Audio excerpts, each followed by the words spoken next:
like something as simple as making choices. We know that teaching the youngest children to be able to make a choice between two things is critically important in empowering them and in helping them learn how important it is for them to be able to communicate. And so I would suggest that maybe another time too, we could talk about some of the simplest supplementary aids and services that can be put into a regular program to support children within that program. Children's peers within the program can learn how to use a lot of these aids and supports in the classroom. And so we're not always talking about high-tech kinds of devices. Any other comments?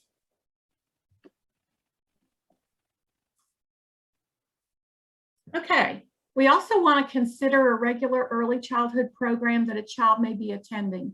This could be a child care center, it could be a Head Start, early Head Start. It might even be a preschool, a Mother's Day Out program, or I don't know what you might call them in Maine, but it might happen at a church where someone is running a little preschool program to benefit mothers, to benefit families, you know, give families a chance for children to come and spend a few hours socializing with other children. As long as it's, well, you also have the private school issue, which we're not going to get into. But as long as it is not a religious school teaching religious beliefs, you can go there to serve children. Roberta, would you add anything to that? One of the things that we have talked about is the one-to-one support in religious private preschools, and how we can't teach the curriculum, but we can support the child in a, you know, maybe in a separate room of that preschool doing speech and language or something like that. But we wouldn't be supporting children directly in the preschool of a religious affiliated private school. Right. So, and there is a difference between a Mother's Day Out early learning experience and a quote private school, which we're not going to get into that entanglement. It's complicated. All right. Let's So there is a comment. The hardest supplemental aid for teachers to accept is motor breaks. They say they don't have the staff to do that. That was in the chat box. Okay. And then someone is saying, Colleen is saying, so are you saying that we can support who are in placements that are not contracted providers with CDS? Again, I think we need to, that's a conversation for another time. What we're saying is, you know, we have to explore where our children are. If they're in a daycare, and we can go in and provide speech into that daycare, that may not be contracting with us, but yet we're meeting the child in that setting versus a contracted provider. So more conversation about that. But if a child's in a regular program and you can provide services in that program, you really wouldn't want to move them. And more information as that comes up, right? Yeah, we'll be talking more about that. All right. You want to consider the benefits and any possible negative effects of placements discussed, and that's for all children. And I find that particularly for older children, that's a very valid conversation, because you can't have children in a classroom that are going to be harmful to themselves and others. But I've read some IEPs of very young children, and some of the words that I see being used about 3-year-olds and how aggressive and dangerous they are, just, oh my goodness, these are little tiny people. And so this hardly applies to our youngest children. There may be a few, very few and far between exceptions. I've seen a couple of exceptions myself, but for the most part, we can support young children in classrooms with typically developing children. More considerations. We need to discuss special transportation as a related service if it's needed. About 6 to 8 kids on a minibus equals a teacher. Varies, of course, state to state and district to district, but it's very expensive to provide special transportation, as you well know. It's a related service. It's not a guaranteed service. Now, having said that, I know that there's different philosophies depending on the district and the state, and that's fine. I believe that your state and many of your districts feel that it is the responsibility of school to transport most all children. And if that's your philosophy, absolutely, that's fine. There are a lot of valid reasons for that. If, however, families are transporting other children in the family, they volunteer to transport their children. Just remember that it's a related service if needed. It needs to be written on the IEP. This is for specialized transportation. And it's not just a guaranteed right or a guaranteed service. Right, and I just wanted to give some clarification on that, Deb, that Yeah, sure. CDS is always the responsible party for transportation. It's never the parent that's responsible, although we will reimburse parents for transporting, but on the IEP, it's always CDS that's responsible for transportation as a related service. That's a conversation that we've been having as a team already. So Great. thank you for bringing that up and letting me give that clarification across the system. Absolutely. And remember, we talked early on in these series that I'm representing what IDEA says, but there are a lot of places where IDEA says now states you provide more specific information here about what you expect in your state, and that's perfectly acceptable. And it's required that the state help guide districts in these kinds of grayer areas.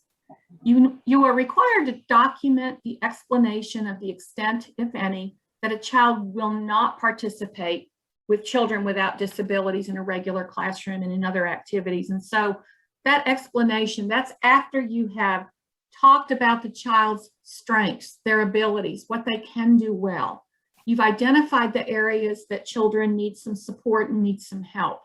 You've talked about what the goals will be to ensure that children are learning those things and where those goals will be implemented, where your services to meet those goals will be implemented.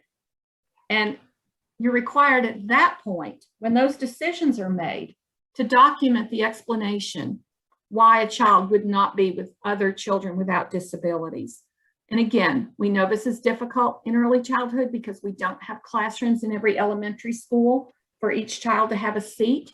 We barely have seats for 4-year-olds, let alone 3-year-olds, and yet we are required to have this conversation for both 3- and 4-year-olds. Starting your own play groups, as you've been doing, starting your 6-hour programs, your 9-hour programs, it's going a long way to have these placements for children. This is often called the justification statement. And really, I think that so often in the past, we've just said, well, it's preschool. We don't have those placements. And so we say, child needs a smaller group to learn from. But really, it needs to be child specific, not based on what we have or don't have. So we really need to be thinking about, do we really have no place that we can have a child interact with children without disabilities? Can we get them to spend some time with kindergartners and some kind of planned activities? Can we get even 3rd, 4th graders to come down to the classroom and interact? Now, that doesn't mean that then you count that as an inclusive placement, but it goes a long way to meeting the kinds of goals and outcomes that we expect for our youngest children. And it will make believers out of people that maybe think that it's not as important as it is for young children with disabilities to have time with children who are not disabled. The last bullet is so critical for administrators. You have to document, your teams have to document the placement discussion in the prior written notice. And in there should be a sentence or two about the things that were considered. And the first thing that should be considered and discussed and documented is what would it take for this child to be in a regular early childhood program. And so I hope that you'll start thinking about that, training your staff about that, and really, let's really think about, can we make this happen before we just decide and don't go through the motion of trying to make it happen. So again, just kind of the requirements for IEP team decisions. They're based on the strengths, needs, and goals of each individual child. And I'm going to say in family, even though I know we serve children in the 3 to 21 realm. They are never made based on a disability category. We don't have specific goals for children based on their disability. They're made based on an individual child's strengths, needs, and ultimately their individualized goals. We want to consider benefits and possible negative or harmful effects of each placement. That came from some court decisions. That's not really, that's not an IDEA sentence so much, although you'll find it there now. You must begin the discussion with supplementary aids and special education related services that a child would need to be successful in the regular early childhood setting. Now, again, that doesn't necessarily mean that we just plop down the aids and expect someone to be able to pick them up and use them. And the simpler the aids that we use, the better off we are. We want to do that, a little bit at a time as well. Remember, children don't have to do everything exactly like all the rest of the children in the class are doing it to be successful. And sometimes that's hard for us to really accept and know. And it can be very difficult for our regular ed colleagues to accept that. I can remember one time I was teaching had a kindergartner in my class that spent some time in a regular kindergarten. We had about 6 or 7 grade levels for each grade, so it was a huge school. I was summoned down to the kindergarten class, which rarely happened during school time, right? So I went down to the kindergarten class expecting either something really good or really bad to be happening. And the kindergarten teacher said to me, "We just made faces. Look what your child did." I was so proud. There were a couple eyes on that paper plate. I think there was a mouth over on one side. There were some things coming out the top and some things on the side. The teacher was horrified that the child didn't know where to put the different pieces of a face on a paper plate. But from my perspective, that child had done a great job participating in the activity. So perspective is everything. Coming soon is our LRE tool. It has a lot of the things that we've talked about. We hope to have the scenarios that we talked about. We hope that these decisions, that these conversations can be things that you have with staff and families, with your PTI. We all want to be on the same page with what we understand to be our responsibility about LRE. And again, we're not saying all day, every day for each child. We are talking about, we don't want to confuse childcare with preschool either, right? All day, every day, 6 to 6, that's what childcare offers for families who need childcare because they have to work. Those are very important regular early childhood placements. Those are our partners in communities in providing our services. But there is a difference between care, so a family can work, and a placement in a preschool classroom where the hours are generally less hours and they follow more of a school curriculum. Now, we're trying to get more together on how our programs in early childhood are working. We're using our quality improvement rating systems more often together. We're learning from one another about what quality programs are, and we're trying to make our programs as consistent as possible, right? There are differences across our programs. There are huge differences across our programs, not the least of which is the reimbursement for teachers doing very similar jobs. So while we're saying they can be different, we're trying to get them as alike as possible in our philosophies, in what we're teaching young children, what we're presenting to young children. By following the same early learning standards and guidelines, we're trying to be as consistent as possible. So this is what the tool will look like. There are lots of little areas that you can click onto all the different statements that we made. I think we talked about 11 steps in the process. What we found when we did this the first time is we would talk like we've done. First, we talk about the facts and the research around LRE. And we found that, yep, everybody could agree to it. No problem. That's our philosophy. We all agree to it.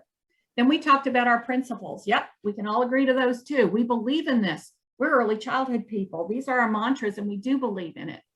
Then we were starting to see that when we talked about, but why are we then serving children in segregated settings? We know it's hard, but why are we serving so many children in those settings? And we could very easily see that behind a lot of the agreement was, well, yeah, we believe in that for many children, but not all children. So we really need to change that philosophical perspective to where we're really using the same process for all children, and that we're making good decisions for all children, and that we're starting from the place of, what does this child need in a preschool type program, whether it's within a child care, within a Head Start, within a classroom, within a school district? What does this child need to really be able to accomplish the goals that this team has put out for this child? And so that's where we want to start. This tool, we found that we had to really put our principles and our facts next to each of the steps in the process to ensure that people were equating it all together. because what we found was, while we could all agree, we still were having so many quickly spit out justification statements of, but this child needs a separate program, or this child needs an individualized support for them all day, every day within this classroom.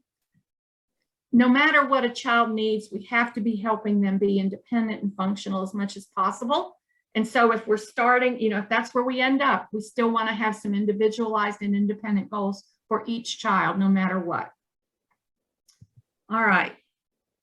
In making sound placement decisions, the team, including the parents, I think this is just really a reiteration of what we were talking about, but this is actually I think this one's number 7, our consideration number 7, that kind of pulls it all together. If you were able to see the tool, you would see information that we've talked about around each of the different considerations, the points that we spent just a little bit of time on. Here's an example of a scenario. A district and family have been working on developing the IEP, and the family wants services in the pre-K classroom their child is currently attending. The school district holds the IEP meeting and begins by letting the family know that their son would receive services in the district's self-contained classroom at the satellite program where all preschool children with IEPs attend. The placement decision does not begin with a conversation about inclusive programming, least restrictive environment, or considers the family priorities. So in the chat, could you share some better strategies, just in short phrases, for this scenario? What's wrong with this scenario? What would you have done differently?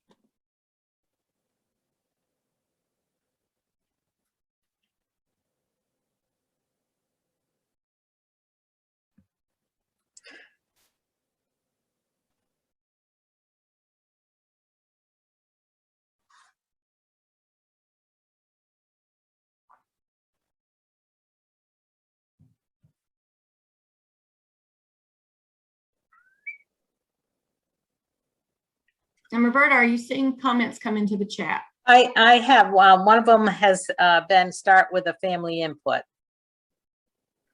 Remember, we want to start with family input back at the very beginning about what the child's strengths are. And when we want to kind of hold off on talking about where a placement might be until we know the individualized goals for the child and the supports and services that an individual child would need. It's quite a dance, right? Because we know that families are very anxious to know where their children are going to be when they come to school, or how services are going to be delivered. So we're not saying we can't have any discussion about that, but we want to make it very clear that it's so dependent on an individual child's strengths, their needs, their goals, and ultimately where they can best be served. So we have quite a few comments. One is, consider what the supports the child would need to successfully access the pre-K. The meeting agenda should follow the sequence of the IEP placement decision is last. Absolutely, yep. Ask families what the expectation goals for their child. There is no discussion by the team about the continuum of LRE options based on the child's needs. I like that. There should not be a classroom where all children with IEPs attend regardless of the decision. Oh, I love that one. That's great. Yep. It's not right. Exactly. It's not what the school has, but what the child needs. Perfect. Yeah. Sounds like this decision was predetermined. Yep. I would start with the family and present levels of performance and how best to meet the needs so they can make progress. That's perfect. And it sounds so easy, right? And we know how hard this work is. It's very, very hard.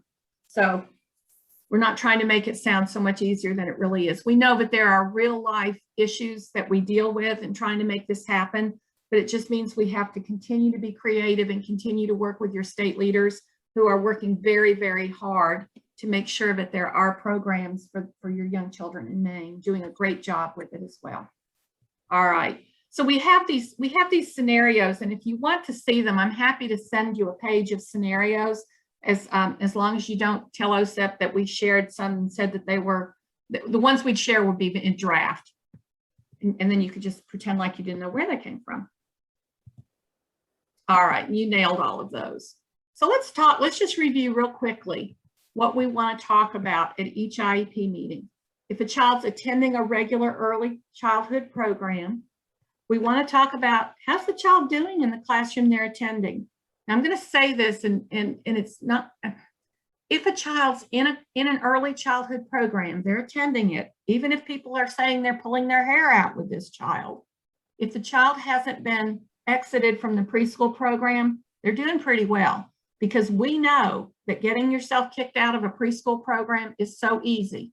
Despite the fact that we have rules and regulations across most all of our early childhood programs that say you can't do it, there's these very subtle ways of doing it. I think you can find a program that's better suited to your needs, or there are all kinds of subtle ways. Your child's not having a good day, perhaps you want to come get them. And after a parent leaves work 3 or 4 or 5 times, they don't go back. So we know how critical it is that we're supporting children in the programs that they're attending, and that we're working together whenever possible to keeping children in our community programs. Does the family want the child to remain in the program? That's a real interesting question. So we have to be really careful, right? Like in some places where it's, well, automatically, if we have a child with a disability, we will pay 20 hours in a preschool program. That can be a big incentive for families to want their children to have a disability, because it guarantees them 20 hours of service in a program. And for many families, that's a critical need. We know how expensive programs can be. So again, we have this dance that we're walking, that we want to make sure that we're supporting families and children in the best ways possible, that we're doing what's right for young children and their families, that we're trying to make it work the best we can for all children. But we also are representing IDEA and IDEA services. And so we have to ensure that we are applying the principles across the board to all children and families that need our services.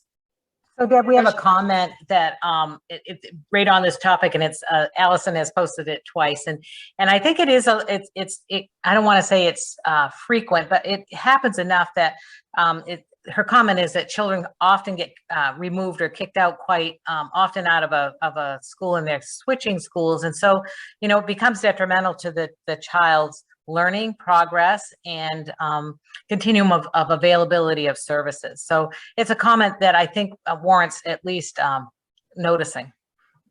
Absolutely. Again, I would go back to say, think again about front loading an IEP, and you'd have to talk with your state leaders about what this looks like, right? And how you put it on an IEP, but we are required to write IEPs to consider a year's time. I'm assuming you write goals and not short-term outcomes. They're not always required anymore. But we also want to think about front loading or providing lots of support for a short time at the beginning of an IEP to get a child settled into an early childhood program. If it's a new program, if it's the beginning of a year, if the classroom's new to them, you can have further discussions with Roberta about how you might need to document that. It depends on, I guess, a lot of things about how your funding flows, what needs to be on the IEP. But you can put services on an IEP that you just intend to have in place for 2 weeks or 3 weeks or 4 weeks. And so I think it's really critical that we think about front loading those IEPs, getting in there, spending a couple days with a child. We know that you're going to have more children at the end of the year than you have at the beginning of the year. Perfect time to use that extra staff. I'm going to call them extra staff. Hopefully you're planning for what you're going to need by the end of the year, right? If you start out with all of your personnel and all of your programs full, you're not going to be able to serve those children, as you well know, that come in during the school year. Do you take a child count later on in the year? Have you figured out what your growth is during the school year? In many places, it's 20, 25, 30% growth over the year for identifying and serving young children with disabilities as they either turn 3 or are identified. Roberta, have you done any of that work in your state looking at those numbers? We do for the 5 to age out, because that's an indicator for our SPPA PR. We haven't so much had exit or looked at that data, but we definitely should be. and will be looking forward. So what about some of your individual programs? Can you give a percentage or just kind of a, we've got about a quarter again as many at the end of the year, or we double by the end of the year? Anybody have a number or percentage they could throw out as a guesstimate? I would have to have a sync query to. It might be worth trying. Well, I'm sure it would be worth trying to look at Yes. that, because that will give you a lot of options when you plan in the fall. But use that staff meaningfully and intentionally initially to get as many children as possible settled into these regular early childhood programs. And then you can pull that staff and use them in other ways. Whenever we write an ed tech into a program, we also want to write their exit as quickly as possible, right? And it's hard to have a job where your goal is to work yourself out of this job, do as good a job as you can so that you won't be needed anymore.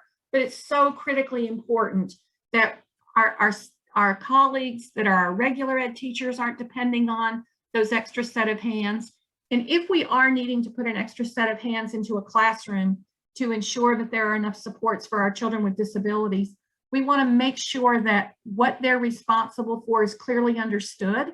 They're responsible to help the teacher, so the regular teacher, so that the regular teacher can help all the children in her program. So it's perfectly fine. It's called incidental benefit. If the ed tech that's been assigned to a classroom is working with just the typical children or the children without IEPs, to enable the child with a disability to be functioning in another area of that classroom. And we can talk about that more again at another time as well. But we don't want to have what we call Velcro aids. I don't know if you've heard that term. We don't want to have adults attached to young children. That becomes the most restrictive placement a child could ever be in. So Deb, I'm sorry, in the chat box, Lori Whittemer said that Reach, which is our biggest site, says she says it historically grows about 500 children from September to June. I have been looking at the data year over year as we look at referrals of children, and we in 2020, obviously, we had a little lower child count, but we are now almost at or above where we were in 2019 with our child count and referral process. Yeah. So one of the things I would suggest that you all do within your own programs, count the children that you ended with this summer, or this spring rather, and then count the number of children you start with in the fall. Also look at the children you started with last fall and then do a percent growth or a percent change calculation, so that will give you a really good idea. What we've found out in most places is that those percent changes or those percent growth, whichever calculation you do, they remain fairly stable. So unless you're in a suburb that you know is growing, once you do that, it should remain fairly stable. We know you have some rural areas and that you have some areas in which there are not as many families with young children as there may have been in the past. So you may have areas where growth is not as extensive as other places, but it's really important to know how many children to expect. The other thing is, do you have, and I've got school system here, this is a generic presentation, but do you have itinerant teachers that are available to go where children are, so that you can start serving children that you identify that are already in an early childhood placement? The easiest way to start doing this, and I know you're going to have more discussions with Roberta and others about what this can look like, is to employ, part-time teachers, retired teachers. Teachers often, once they have families, are looking for part-time work. The easiest way to start an inclusive classroom is to serve children where they are when you find them, if they're in a program. And so it's hard to have staff at the ready to do that. But the best way to get started is to just contract for that time to be able to support a child in a regular early childhood program. We do have some tools that can help you with scheduling and looking at how many children an itinerant teacher can support. And it depends, of course, on so many things. One of the things that makes that really hard in your state is the enormous area, the land mass of your state, and how far apart children may be. But still, it's really important. And we've learned a lot through COVID. We've learned how Zoom can be a very powerful tool in our arsenal to support children within their family units. and how valuable that is that we work very closely with families, and also how we can support young children in their regular early childhood programs using Zoom, and how we can do Zoom activities with children. So we'll talk more about that. I hope we have just a few minutes at the end. I can show you where there's some really great resources.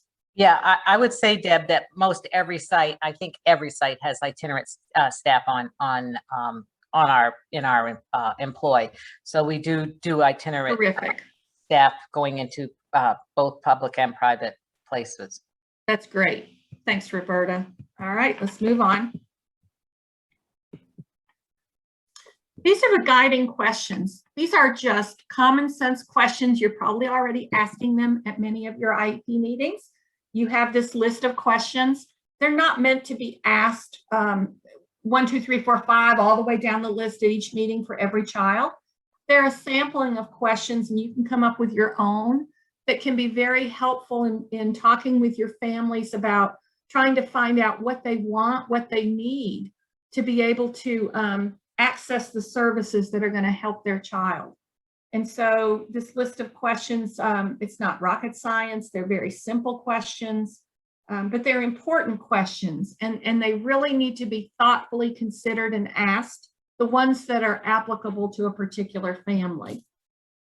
If you live in an urban area like I do, I have 3 children that were 4 years apart. And the way that our schools grew, we had a lot of elementary schools, we had primary schools, we had K-1-2 schools, we had kindergarten sites, preschool sites. I had 3 elementary children in 3 different schools and could not physically get them to 3 different schools at the same time. You may be running into those kinds of problems as well. You want to consider about things like transitions for children. Will they be reduced or increased in this setting? Are you busing children from Head Start over to programs to get their services? Are you requiring that families come by the speech office on their way to work? That is not necessarily a bad way to provide service if that works for everyone. But if it doesn't work, is a family having to choose between service and childcare? Will time in transport to a setting be similar to the time in transport for children without disabilities? That's what we're required to consider. Also consider these are very young children, and those of you that have young children, young grandchildren, they're babies. 3- and 4-year-old children are still very young. They're very, very young children. So is time on a bus the most important thing for them? Do we want to have more quality time and less frequent time? In other words, is it better to see them 2 full days a week than 4 half days a week? Don't know the answer to that, but these are all the kinds of things that you want to consider. We always used to say, we don't want to pay to watch children sleep, right? So do we want to have our 3-year-olds in programs where at 1 o'clock or after lunch, they're taking a good sound 2-hour nap? Does that make sense? Now, again, if you're in an area where you can't transport them at 1 o'clock and then run buses again later in the day, it may make sense. But these are things that we want to consider on as individual a basis as makes sense. How would transit time impact the child's learning time and the length of their day? Will parents have children in different schools? When we use satellite programs for some of our children, but not all of our children, are we splitting up families? And finally, what are the benefits for the child and family? So these are the guiding questions. And we'd love to see the guiding questions that y'all come up with in your programs so that we can improve upon the ones that we have published. What are the preferences of the family?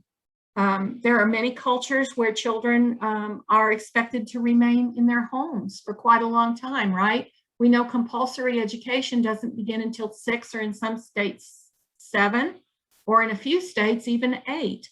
So we know that the family unit is critically important to some families, and we want to honor that when we can. We put number 12 in there about the home. We know it's a hot topic right now with OSEP adding, the Office of Special Ed Programs is adding to our state performance plan that we report on the % of children that are served in the home. That's another conversation for another time as well, but we know that our Part C partners serve children in the home or childcare because they're required to serve children where they are.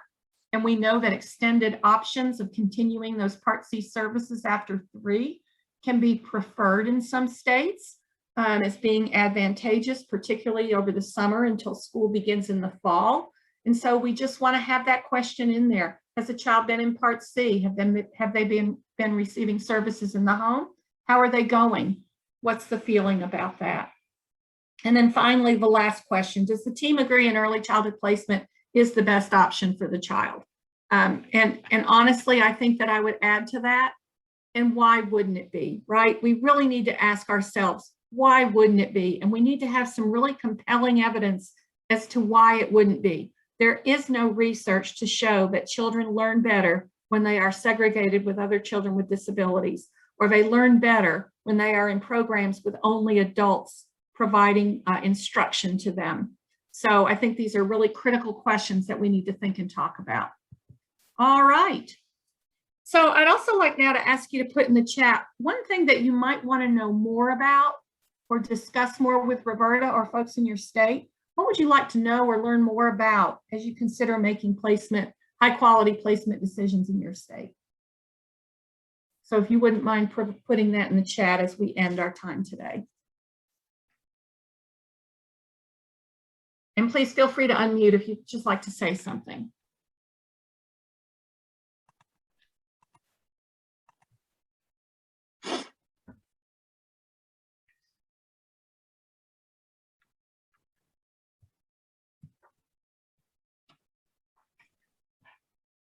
Roberta, while people are doing that, I'm just going to go to my internet and see if I can pull up a couple of resources I want to share.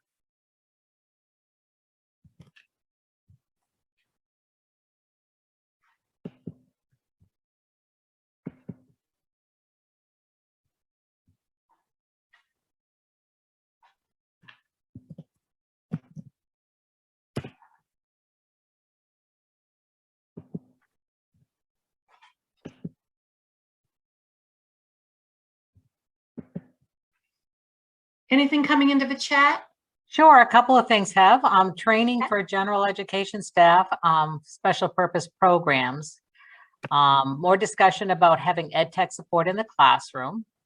Can more training be provided to the general ed preschools that work with what is typical for children and how they would implement, how they can implement modifications?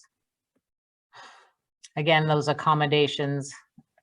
Great. Modifications. Oh, I've got some really nice, easy, low-tech ones that I would love to share with you. All right, I want to show you very quickly as we end today. On the ECTA website, I know you won't remember how to get to everything, and that's fine. We have got preschool during the pandemic, early education, early childhood education, extraordinary times. These are very, very short videos. These videos have facilitator guides with each one. They are generally just 5 to 15 minutes. These are you showing I'm not sharing, right?